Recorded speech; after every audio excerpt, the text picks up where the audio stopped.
और मुसलमानों का तो क्या कहिए साहब, बस आपका तो नाम ही काफ़ी। आपकी सारी मोहब्बत, आपका सारा संघर्ष, आपकी सारी मुल्क के प्रति वफादारी सब एक झटके से दूर हो जाती है जब बस आपका नाम लोगों को पता हो जाता है। लेकिन ये चंद लोग हैं, मेरी बात को आप याद रखना, ये मुल्क नहीं है। इस मुल्क में वो भी लोग हैं जो आपके साथ कंधे से कंधा मिला के इस लड़ाई को लड़ने के लिए खड़े हैं और हमेशा आपके साथ खड़े रहेंगे। इस बात का भी मैं इस मंच के माध्यम से और एक अम्बेडकरवादी होने के नाते आपको विश्वास दिलाने का काम करता हूं कि हम संविधान की रक्षा के लिए हर कीमत चुकाने के लिए तैयार। मुझे सबसे बड़ा खतरा महसूस होता है कि जहां आखिरी उम्मीद होती है न्याय की, और वो न्याय का मंदिर अगर सत्ता के आगे झुक जाए या सत्ता के आगे सत्ता की चौखट पे दम तोड़ दे या नाक रगड़ दे, तो देश पे खतरा, वाकई में इस संविधान पे खतरा बढ़ जाता है। कि बाबा साहब अम्बेडकर हमारे लिए मात्र एक किरदार नहीं, उनके नाम के साथ हमारी जान बसती है। उन्होंने जो हमें दिया है वो हम शब्दों में उसको बयान नहीं कर सकते। मैं और मुझसे पहले जितने सियासी लीडर जो उस तहरीक को पसंद करते हैं, उस विचार पर चलते हैं, वो सब आज अगर हैं और अगर हमें जबान मिली है तो ये डॉक्टर बाबा साहब अम्बेडकर की देन है। और आपकी, जब मैं तहरीक को पढ़ रहा था मीम फाउंडेशन की, तो मैं महसूस कर रहा था, चाहे वो सर सैयद अहमद खान साहब की तहरीक हो या आपकी ये तहरीक हो, आप भी एजुकेशन पे काम कर रहे हैं। और एजुकेशन देती क्या है? मैं तो एजुकेशन पे कुछ और सोचता हूँ। मैंने पार्लियामेंट में भी कहा है कि एजुकेशन सिस्टम में बहुत सुधार की जरूरत है। एजुकेशन हथियार है। एजुकेशन सिर्फ रास्ता नहीं दिखाती, एजुकेशन जंप भी लगाती, और जंप का मैं आपको आज उदाहरण भी दूंगा। एजुकेशन से अच्छे बुरे की पहचान होती है, एजुकेशन से बौद्धिक विकास होता है, एजुकेशन से व्यक्तित्व का निर्माण होता है, एजुकेशन से अपनी बात को कहने का तरीका आता है। एजुकेशन हमें जिम्मेदार लोगों की शख्सियतों में के बीच में खड़ा करती है। और मैं इसका उदाहरण आपको बताता हूं।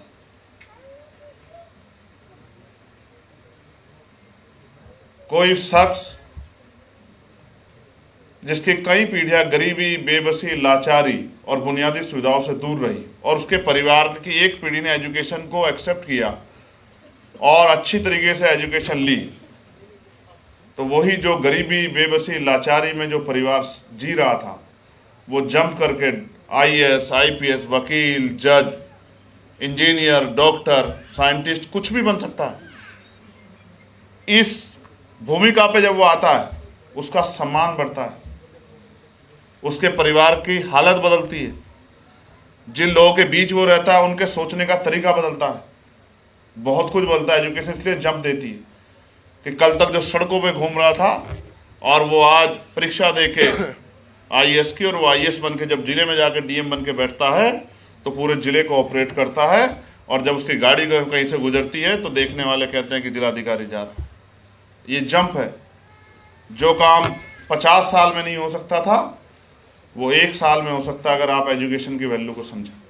तो मीम फाउंडेशन, मुबारकबाद मीम फाउंडेशन को कि वो बहुत अच्छा काम कर रहे हैं, डिजास्टर पे भी काम कर रहे हैं वो, और जो तमाम तरह की चीज़ें जो मैंने उनके फोल्डर में पढ़ी, वो बहुत सारी चीज़ों पे काम कर रहे हैं। तो ज़हनी तौर पे उनको मैं खुले दिल से समर्थन करता हूँ। लेकिन मैं आपको ये बहुत जिम्मेदारी से कहना चाहता हूँ, एजुकेशन सिस्टम आज हमारे देश का बहुत लो लेवल पर है। जितना सरकार को, स्टेट और सेंट्रल गवर्नमेंट को पैसा खर्च करना चाहिए GDP का, उतना कोई सरकार खर्च नहीं कर रही। और उसका खामियाजा ये है, अदीब साहब बैठे हैं, मैं इस बात को किसी से जोड़ना नहीं चाहता। मैंने पार्लियामेंट में कहा कि जब चपरासी से लेके और क्लास 1 के सबसे सीनियर अधिकारी तक, जब राष्ट्रपति जी से लेके और गांव के सरपंच और वार्ड के मेंबर, इस बीच में जितनी इकाई आती हैं, चाहे वो चेयरमैन हो, चाहे वो मेयर हो, चाहे वो जिला पंचायत सदस्य हो, चाहे वो BDC हो, चाहे वो जिला पंचायत अध्यक्ष हो, चाहे वो विधायक हो, चाहे वो सांसद हो, चाहे वो मंत्री हो, चाहे वो कैबिनेट के मंत्री हो स्टेट के, चाहे वो मुख्यमंत्री हों, चाहे वो राज्यपाल हों, चाहे वो सेंटर के मंत्री हों, चाहे वो प्राइम मिनिस्टर हों या राष्ट्रपति हों, और एडमिनिस्ट्रेशन लेवल पे चाहे वो गांव में पटवारी, secretary, ADO, BDO, SDM, CDO, DM, commissioner, IG, DIG, SHO, CO, थानेदार या फिर प्रिंसिपल सेक्रेटरी, चीफ सेक्रेटरी, चाहे वो स्टेट के सेंटर के, जब तक इनके बच्चों को सरकारी स्कूल में जो है नहीं पढ़ाया जाएगा तब तक एजुकेशन सिस्टम हमारे यहाँ का कभी भी किसी भी कीमत पे बदल नहीं सकता। और जिस दिन ये हो गया, जिस दिन मंत्री जी का बच्चा पढ़ेगा स्कूल में सरकारी, विधायक जी का बच्चा पढ़ेगा, सांसद जी का बच्चा पढ़ेगा और डीएम का बच्चा पढ़ेगा, एसएसपी का बच्चा पढ़ेगा, और वहीं किसान, मजदूर, गरीब, दलित, पिछड़े, मुसलमान, आदिवासी और तमाम जरूरतमंद लोग जिनकी जेब में पैसा नहीं, उनका बच्चा पढ़ेगा, तो आप देखना एक नंबर की गुणवत्तापूर्ण एजुकेशन मिलेगी स्कूलों में। तो ये जो आज प्राइवेट सेक्टर में बड़े बड़े जो बिल्डिंगें बनी खड़ी है, ये जो जेब काटती है लोगों की, ये बंद हो जाएंगी और इस एजुकेशन को अंतिम लोगों तक पहुंचने का मौका मिलेगा। हमारे नेता कहते हैं अदीब साहब कि हमने गरीबों के लिए बहुत अच्छे स्कूल बना दिए, अच्छी तनख्वाह मिलती है वहाँ टीचर्स को, लेकिन उनमें अपने बच्चों को वो इसलिए नहीं पढ़ाते क्योंकि वो उनके हाल जानते हैं। उनको पता है यहाँ पढ़ के उनका बच्चा कुछ नहीं बनने वाला। एक तरफ इंग्लिश मीडियम है और दूसरी तरफ हिंदी मीडियम है, और आज यहाँ हमारे यहाँ जो 4 बात अंग्रेजी में बोलता है उसको लोग बड़े सम्मान से देखते हैं, जो हिंदी में बोलता है उसकी तरफ सोचते हैं कि इसको बहुत कम आता है। लेकिन हम जिस स्ट्रक्चर में पैदा हुए और जहाँ गांव से हम निकल के आए, हमारी जबान है हिंदी, देहाती, खड़ी बोली, हम इसको जीते हैं, हम इसमें रहते हैं, इसमें प्यार है, मोहब्बत है। तो आप सोचो कितना कंपैरिजन करके देखो, गांव से प्राइमरी स्कूल से 5वीं क्लास का बच्चा और क्लास 1 का इंग्लिश मीडियम का बच्चा, देखिए आप कंपैरिजन करके आपको एहसास हो जाएगा कि दोनों कहाँ खड़े होते हैं। क्योंकि हमारे यहाँ तो 5वीं तक ABCD से ऊपर बढ़ती नहीं बात, और ABCD के बाद वो कहाँ चली जाती है उनको भी नहीं पता होता। तो इसलिए एजुकेशन सिस्टम में बहुत सुधार की जरूरत है। तो इसका एक तरीका ये भी है कि जब समय आए एजुकेशन के रास्ते को आगे बढ़ाने का, और वो समय लोकतांत्रिक व्यवस्था में हो, तो अपनी वोट का भी सही इस्तेमाल हमारे लोगों को करना चाहिए, जिससे सांप्रदायिक ताकतें, नफरत फैलाने वाले लोग, जिससे बुनियादी ढांचे को, स्ट्रक्चर को कमजोर करने वाले लोग, और मैं बहुत जिम्मेदारी से कह रहा हूं, 1 नेशन 1 इलेक्शन इस देश की कमर तोड़ देगा, और इस देश में भी जो कॉन्स्टिट्यूशन के जो राइट्स हैं, शेड्यूल 7 में जो स्टेट को पावर है उसकी कमर तोड़ देगा। आप देख लेना, जीरो कर देगा। पेरेंटल पावर इतनी बढ़ जाएगी कि चुनी हुई सरकारों को ये जब चाहे खत्म कर देंगे। इस तरह के हालात आज बन गए, उस पर चर्चा ना, उस चर्चा को छिपाने के लिए बहुत सारे प्रयास किए जा रहे हैं आज देश में। एक जिम्मेदार व्यक्ति होने के नाते मेरी जिम्मेदारी है कि मैं आपसे कहूं कि नजर रखिए आपके मुल्क में क्या हो रहा है। ये मुल्क हम सबका है, किसी एक जमात का नहीं है, किसी एक जात का नहीं है, किसी एक क्षेत्र का नहीं है, ये मुल्क सबका, सबका खून शामिल है। और मैं अपने जो साथी यहाँ संचालन कर रहे हैं उनसे भी, और जो यहाँ इधर मौजूद हैं जो अपनी बात, उनसे भी कहूँगा, मैंने पार्लियामेंट में भी कहा, मैं किसी के ऊपर टिप्पणी करते हुए नहीं कह रहा था, मगर मैं कह रहा था कि जब हम कॉन्स्टिट्यूशन पे बात करते हैं तो ये मुल्क हिंदुस्तान नहीं है। इस देश के कॉन्स्टिट्यूशन ने 26 जनवरी 1950 को इसको इंडिया दैट इज भारत कहा, और जब तक आप इसको भारत नहीं कहेंगे, आप मेरी बात को याद रखें, तब तक आप उस विचार को बल देते रहेंगे जिस विचार के बाद आप कहते हैं कि मुल्क खतरे में। ये भारत है, ये इंडिया है, और इसके मीनिंग है, और इस मीनिंग को हमें समझना पड़ेगा कि हमारी यूनिटी ही इस देश की शक्ति है, और हमें एकजुट होकर आगे बढ़ के कंधे से कंधा मिला के हर मुसीबत का सामना करना। और आज जो हमारे साथी जो एक्टिविस्ट जेल में हैं, क्योंकि हम दिल्ली में खड़े हैं, उनको याद भी हमें करना पड़ेगा, जो 4-4, 5-5 साल से बेल के इंतजार में बैठे हैं, क्योंकि हमारे यहाँ न्यायपालिका सिस्टम में कितनी खामियां आई, किससे छिपाने को नहीं है। मैं तो मेंबर ऑफ पार्लियामेंट होकर कह सकता हूँ, जिन पे खतरे हैं कि कोई जज साहब इस बात से नाराज होके उनको नुकसान पहुंचा सकते। नुकसान की परवाह करेंगे तो लड़ेंगे कैसे, आप ये बताएं। नुकसान तो जब होना होगा होगा, लेकिन सच बात कहने में किसी नुकसान से डरने की जरूरत नहीं। हमारे यहाँ जो न्यायपालिका है, और उस न्यायपालिका में जिस तरह की बहुल्यता है, वो ये महसूस कराती है कि वहाँ से आने वाले फैसले और उनकी फैसलों के पीछे का मोटिव, वो अक्सर जो है, जो बात इलाहाबाद हाई कोर्ट के एक जज ने कही, जस्टिस शेखर कुमार यादव ने, उस बात को मजबूत करती है कि जहां जो बाहुल्यता है, जो मेजोरिटी है, उसके हक में फैसले होने चाहिए।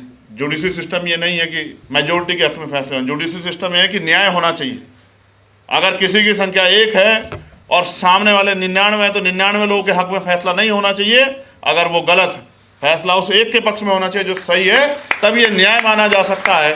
तो मुझे हमारे आज के जुडिशरी सिस्टम से और उसमें जिस तरह की सरकार का इन्वॉल्वमेंट है, मुझे सबसे बड़ा खतरा महसूस होता है कि जहां आखिरी उम्मीद होती है न्याय की, और वो न्याय का मंदिर अगर सत्ता के आगे झुक जाए या सत्ता के आगे, सत्ता की चौखट पे दम तोड़ दे या नाक रगड़ दे, तो देश पे खतरा, वाकई में इस संविधान पे खतरा बढ़ जाता है। और आप महसूस कीजिए, बहुत सारे फैसले ऐसे हैं जो सोचने को मजबूर करते हैं कि क्या हमारा जुडिशरी सिस्टम सही काम कर रहा है। कितने लोग हैं, जब वो कल अगर निर्दोष पाए गए तो कहां से आप उनकी जवानी और उनका इस समय लौटा दोगे जिस समय को आपने बर्बाद करके रख दिया।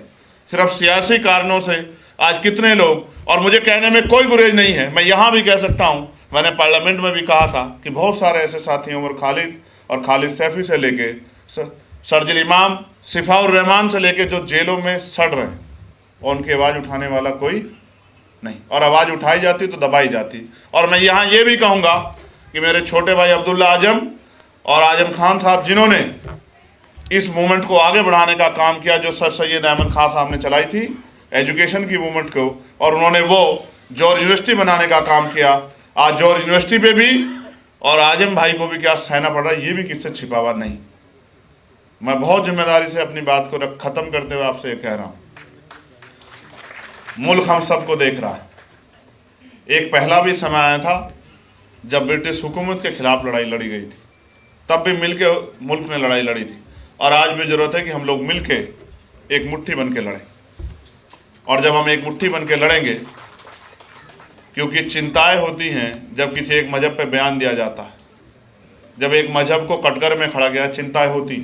आज हमारे सिख समाज के भाई बैठे हैं, उनके मन में भी पीड़ा होती होगी जब वो अपनी बात को लेके कहीं आंदोलन करने आते हैं तो एक टाइटल देके उनको जो है, उनको उनकी भक्ति को, उनकी शक्ति को, उनकी राष्ट्र के प्रति जो है प्रेम को एक झटके से जो है अलग करने का प्रयास किया जाता है, उन पर आरोप लगाए जाते हैं। जब हमारे जैन समाज के लोग, उनके जो ऐतिहासिक स्थल, जिस तरह से उन पर कब्जा किया जा रहा है, जिस तरह से उनको अपमानित किया जा रहा है, जिस तरह से उनके तीर्थंकरों को जो है और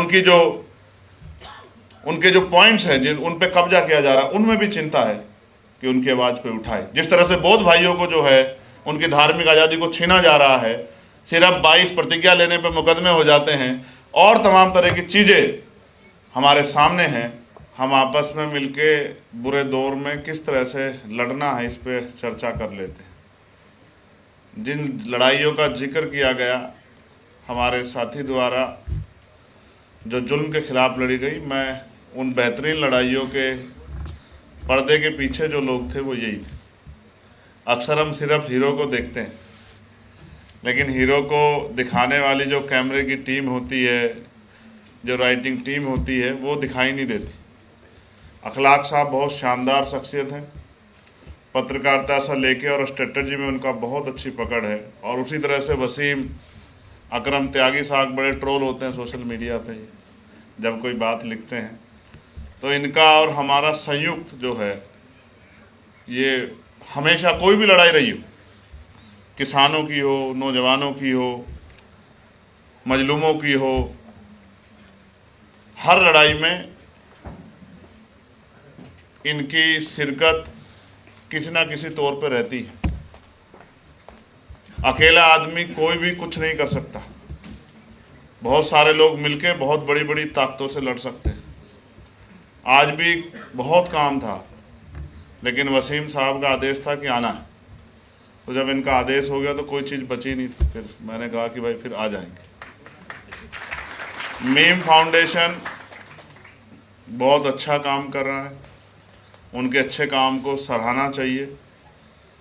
जो करीबी तौर पे 2-3 चीज़ें रखी थी भाई ने कि उनका एक बोर्ड होना चाहिए, इस चीज़ को हमें 4-5 साल पहले हमें महसूस हुआ जब एक मुसीबत आई हमारे यूनिट पे और हम बहुत सारे लोग गिरफ्तार होकर जेल चले गए। तब हमें याद आया कि अगर ऐसी कोई हमने बोर्ड बनाया होता तो ऐसे बुरे दौर में वो हम लोगों को संभाल लेते। तो एक संगठन के लिए और उस संगठन के हर व्यक्ति पे एक अंकुश होना चाहिए कि वो उस दायरे को क्रॉस ना करे, वो तानाशाह ना हो जाए, वो उस उम्मीद के साथ जो आपने मीम फाउंडेशन बनाया, लेकिन और कोई भी तंजीम बनी जिस उम्मीद के साथ बनी, उस विचार उस उम्मीद को वो अपने निजी फायदे के लिए भेंट ना चढ़ा सके। तो एक बोर्ड होना ज़रूरी, ये उनकी बात को मैं आगे बढ़ाते हुए सलाह देता हूँ कि ये बहुत ज़रूरी है, आपकी तंजीम के काम आए, क्योंकि आपकी मूवमेंट वो रुकनी नहीं चाहिए। जो काम मीम फाउंडेशन कर रहा है, अक्सर हम जय भीम और जय मीम के नारे जब लगते हैं तो बहुत सारे लोग पूछते हैं कि ये मीम वाले, मीम से वो एक सिर्फ एक बड़ी आबादी की तरफ उनका, और वो बड़ी आबादी मुसलमानों की तरफ उनका इशारा रहता। अच्छा हुआ कि मीम फाउंडेशन, तो ये भी बात उनकी समझ में आ जाएगी कि मीम सिर्फ जो है एक धर्म के लोग नहीं, एक मीम एक तहरीक भी। दूसरा, बहनों के लिए कहा गया, ये बहुत सही है, क्योंकि आधी आबादी को पीछे छोड़ के ना मुल्क तरक्की कर सकता, ना कोई कौम तरक्की कर सकती, ना कोई प्रदेश तरक्की कर सकता, और ना ही कोई मूवमेंट तरक्की कर सकती। क्योंकि जब हम बात करते हैं हक और इंसाफ की, तो उनमें हर एक व्यक्ति के लिए बात होनी चाहिए। मैं इस टीम को भविष्य में कभी किसी भी तरह की मेरी कहीं भी मेरे योगदान की ज़रूरत पड़ेगी तो वो मुझे याद करें, मैं हमेशा उनके साथ खड़ा रहूँगा। इस बात का भी मैं आपसे वादा करता हूँ। और जो आज के हालात हैं, पढ़े लिखे लोगों की जिम्मेदारी होती है